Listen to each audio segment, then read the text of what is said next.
Otro de los temas que anduvo por 1996 y que quizás sea tema de 1997 es la Iglesia. La Iglesia siempre es tema.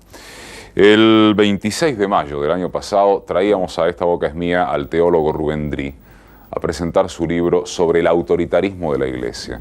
Yo creo que esto hay que seguirlo muy de cerca porque el año pasado cambió, sobre el final del 96, lo que en el 97 va a tener absoluta expresión. Esto es una nueva cúpula en la Iglesia Católica, en la jefatura de la Iglesia Católica en la Argentina.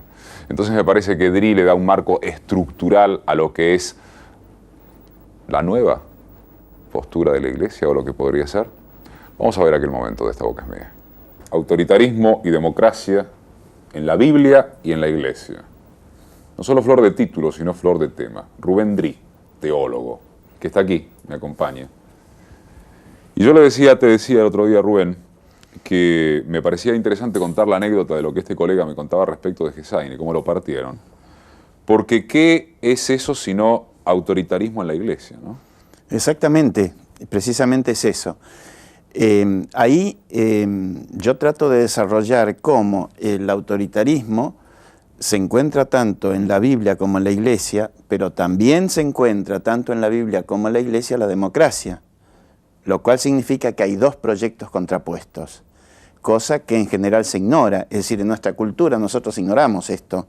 Creemos que la Biblia es autoritaria, es decir, si Dios nos ha revelado, Dios está arriba, Dios es un ser autoritario, Dios manda, todo lo que Dios ha revelado es dogma, por lo tanto debe ser creído, por lo tanto necesariamente toda institución que brota de la Biblia debe ser una institución autoritaria. Y de hecho vemos como la Iglesia es una institución autoritaria. Sin embargo, y vemos la contradicción en los obispos, cuando los obispos ahora nos hablan de la democracia, ¿qué nos dicen? Nos dicen que la democracia tiene su fundamento en el Evangelio. Entonces, ¿qué es lo que pasa? ¿Cómo Dios ha creado el autoritarismo para la Iglesia y la democracia para la sociedad civil o para la sociedad? ¿Dios es democrático por un lado y es autoritario por el otro? Tenemos entonces un Dios esquizofrénico y tenemos por lo tanto una Iglesia esquizofrénica. Hay algo que se menciona con muy buen criterio periodístico de presentación de tu libro, en la cabeza, digamos, de la contratapa. Dice, una investigación que pretenda encontrar la esencia del cristianismo o del mensaje de Jesús está condenada al fracaso. Exactamente. Está condenada al fracaso porque no hay... Muchos se van a caer de espaldas. ¿Cómo? ¿No hay mensaje de Jesús? Hay mensaje de Jesús, pero no hay esencia. El mensaje de Jesús está en un proyecto. Lo que hay que analizar, por lo tanto, cuál es el proyecto, no cuál es la esencia. Cuando analizamos cuál es la esencia, inmediatamente tratamos de descubrir cuáles son las verdades y, por lo tanto, cuáles son los dogmas. Pero lo que Jesús hizo en realidad es elaborar un proyecto, proponer un proyecto, anunciar ese proyecto que es el reino de Dios. Pero el reino de Dios no es ni el cielo, ni verdades autoritarias, ni verdades dogmáticas, sino que es el proyecto de una nueva sociedad, en la cual todos somos iguales, en la cual las autoridades son servicio, no son jerarquía, no son arquía, que quiere decir precisamente autoridad de dominación, que Jesús la rechaza, sino que son diaconías, es decir, son servicios.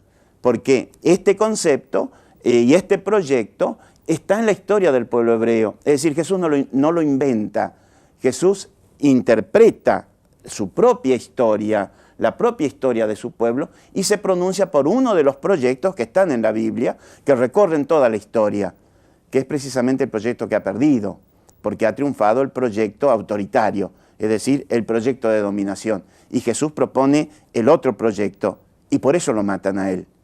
Lo que yo quiero analizar ahí es precisamente cómo se dan esos proyectos, cómo se fueron dando en la Biblia y cómo después se fueron dando en la Iglesia. Si te pregunto títulos de esos proyectos para un programa de televisión, ¿te mato o podés abordarlo? De ninguna manera, de ninguna manera. Porque tenemos unos minutos y no piensa en la Biblia. De ninguna manera. El primer proyecto que hay es el proyecto profético. El proyecto profético tiene una realización bien concreta, que es la Confederación Hebrea, que dura desde el 1200 hasta el 1030 a.C., que es una sociedad antijerárquica, antimonárquica, totalmente igualitaria con autoridades colegiadas, que es derrotada en el año 1000, ya comienza en el 1030 a ser derrotada por el proyecto monárquico, que cambia la teología, cambia la concepción de Dios. Dios no pacta con el pueblo como en el proyecto profético, sino que pacta con el rey, le promete al rey la perennidad de su dinastía, y luego viene el proyecto sacerdotal, que es el mismo proyecto monárquico, solamente que los monarcas ahora son los profetas. Es este proyecto el que está en la época de Jesús, y es contra el cual luchó Jesús, y fue el proyecto que lo condenó a Jesús, y fue el que lo llevó a la muerte finalmente a Jesús. Cuando uno te escucha, cuando uno escucha esta otra visión de la Biblia, de la Iglesia, del proyecto de Jesús de Nazaret, ¿no? De Jesús de Nazaret, exactamente. Y te escucha con esta pasión y con esta documentación que está en este libro, que es realmente más que recomendable porque es de consumo además muy fácil porque está muy bien escrito, incluso para los no creyentes. Digo. Y por otro lado después se escucha, qué sé yo, a gente como Quarrachino, como los príncipes, como los burócratas de la Iglesia, que también, yo no sé si se muestran, pero por lo menos intentan mostrarse convencidos en su interpretación de lo que es el Evangelio, ¿no? El Evangelio del poder. ¿Vos crees que ellos están convencidos de eso o ya están tan mimetizados con el poder que en realidad hay un gran ejercicio de la hipocresía? Bueno, ellos tienen que saber esto, digo, tienen que haber consultado estas fuentes, saber lo de los proyectos. ¿Cómo es ese tema? Sobre todo en el caso de una iglesia, de una cúpula eclesiástica, perdón, tan reaccionaria como la Argentina. Claro, yo aquí hay que distinguir, hay realmente obispos que no creo de ninguna manera que crean realmente en lo que ellos dicen, que ellos negocian el poder, como es el caso clarito de Quarrachino, que realmente han negociado el poder. Hay otros, en cambio, que sí, yo creo que son honestos, que son sinceros, pero que están bastante entrampados por toda esta interpretación oficial que ha dado la Iglesia y que entonces tienen el marco muy acotado como para poder dar el salto. Quienes descubren este proyecto, como Monseñor Romero, por ejemplo, como Monseñor Quarrachino, como Monseñor Méndez Arceo, el de Cuernavaca en México, o como tantos otros, ¿no es cierto?, rompen realmente con esa camisa de fuerza que tienen y se pronuncian por este proyecto y bueno, y corren la suerte que en general han corrido estos. Hay una pregunta para ir quizás cerrando que también te hacía el otro día en la radio y me pareció interesante tu respuesta, por eso te la reformulo, te la vuelvo a formular. ¿Hasta dónde la Iglesia, sobre todo esta Iglesia, ahora te estoy hablando de Vaticano, del Papa, de Juan Pablo II, forma parte, digamos, inescindible de lo que es el proyecto de poder, por lo menos transitoriamente triunfante en el mundo, que es el capitalismo en su término más salvaje, la globalización de la injusticia? ¿La Iglesia es riñón de este proyecto como concepto de poder? Exactamente, la Iglesia es riñón de este proyecto porque es la última legitimación del proyecto. Todos los proyectos tienen en el fondo una legitimación teológica. Recurren a Dios para legitimarse. Y esta legitimación de los proyectos de dominación en Occidente viene desde el siglo IV y V, que es donde se estructura el poder eclesiástico como poder religioso y se declara a la religión católica como la religión oficial del imperio, es decir, como el poder religioso que acompaña al poder político o al poder imperial. Y ahí viene la teoría o la teología de las dos espadas o la teología de la cruz y la espada. Pero hay otro problema, Eduardo, que yo no quiero que pase, que es, siempre nos dicen que Cristo o que Jesús fundó la iglesia. Y yo creo que este es un tema fundamental, porque Jesús no fundó ninguna iglesia. Jesús organizó un movimiento para la realización del reino de Dios.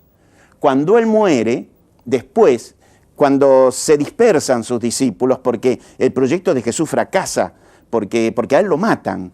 Bueno, cuando los discípulos se recuperan de este fracaso y comienzan a tener una experiencia religiosa, y en esa experiencia religiosa ellos sienten que Jesús no murió, o mejor dicho, que Jesús resucitó porque Dios lo resucitó, a partir de ahí comienzan a organizarse en comunidades y después van a surgir las iglesias, que después se va a organizar como iglesia. Y yo creo que esto es fundamental, porque entonces el cristiano hoy, si quiere ser realmente cristiano, es decir, si quiere seguirlo a Jesús, tiene que tratar de ver cuál es el proyecto de Jesús. Esa es la única manera de ser auténticamente cristiano, porque no se es cristiano simplemente por el nombre. Hay muchos Cristos y mucha manera de interpretarlo a Cristo, pero hay solamente una manera de ser fiel al Cristo verdadero, que es siendo fiel al proyecto de Jesús.